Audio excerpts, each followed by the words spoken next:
Also last night, a thing everyone was talking about, excuse me, jelly deal in my teeth. Don't say that every day. I don't say that every day. Vernon and Kaye obviously took a shower. Lots of people very much enjoying that scene for their own personal reasons. Can't think what they could be. But Vernon's wife, Tess Daly, clearly enjoyed seeing her husband in the buff. She was posting the scene all on her Instagram account. And there are headlines today saying Tess was swooning over her husband, Vernon. Do you still swoon over Gary? I mean, she's not going to put, sick of the sight of him, is she? No, I mean, if you mean, like, the old-fashioned sense of, he makes me feel faint when he walks in the room. No, we've been together, what, 20... And he would say the same about me. We've been together 21, 22 years. But, are there times, in any long-term relationship, you fluctuate between wanting to kill them and That's about half the time. and actually thinking, oh, no, I do really, really love you. And with Gary, it's actually when, in the days before lockdown, when we would go out, he's a very funny guy. He's very engaging. He is very funny. And, he can go into a room of anyone and make them laugh. And I will then stand back and look and go, you're mine. I'm going home with him. Yeah, I'm going home with you. I don't know about swooning. You're not a swooner, Janet? No, sometimes if they make a loaf of bread and they've got the dinner on the table and then they've made it and it's absolutely not loads of potatoes, but it's something that you might have chosen. Do you know what I mean? When a man says he's going to cook your dinner, you think, oh, there's his swoon potential here, but then it's going to be spuds. Well, you'd have to be... It's quite hard to impress you, I would think, because you're a good cook yourself. And so, yeah, I can't imagine. Brenda, are you a swooner? I'm a swooner and I want to be swooned. I love that whole butterfly feeling. And I don't think you're doomed necessarily, but you've got problems if your butterflies disappear.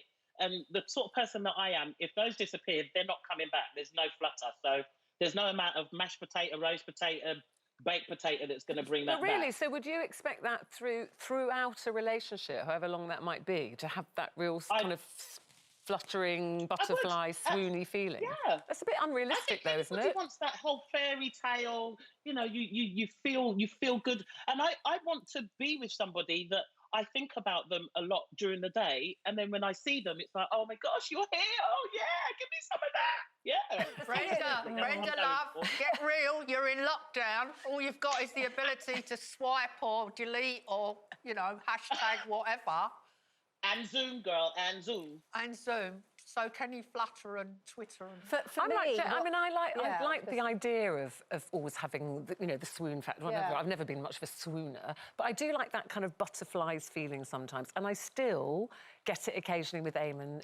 Like you, we've been together a long, long time, and, it's all about creating a great relationship, a partnership, having respect, friendship, making each other laugh. But I have the odd moment with Eamonn, like, I love it when he wears his glasses and he's looking all intelligent, reading the papers or something. Oh, please, can we go to the sometimes walk in the room and I go, I'm going to have to leave the studio and be physically It's true. sick. I think that's a nice thing to say about your husband. Occasionally I look and go, oh, he looks Yeah, well, I've got nice several today. to choose from and they were all like that in the beginning.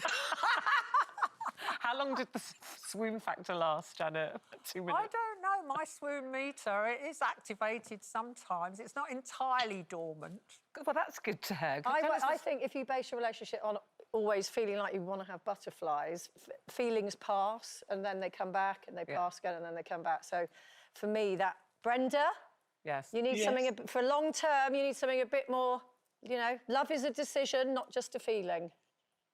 Oh, that's a very meaningful. And I see you two. Did we not get the memo? Look at them both in red. Love your shirt, Janet, by the way, today. Oh, by the way, my shirt, the other day we were talking about the 80s and Jane said to me, Gary's got a load of clothes up in the attic.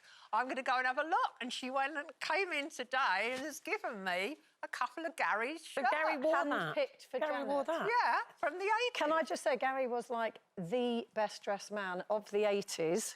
And his wardrobe was sensational. Now he just wears grey T-shirts and shorts most of the time. But well, I'm the beneficiary. She's the beneficiary. Really? I think we call it pre-loved. Yes. Pre-loved by But Jane, Gary. that might have something to do with why you're not swooning. Why she's not swooning. The shirt's made her swoon today, Brenda.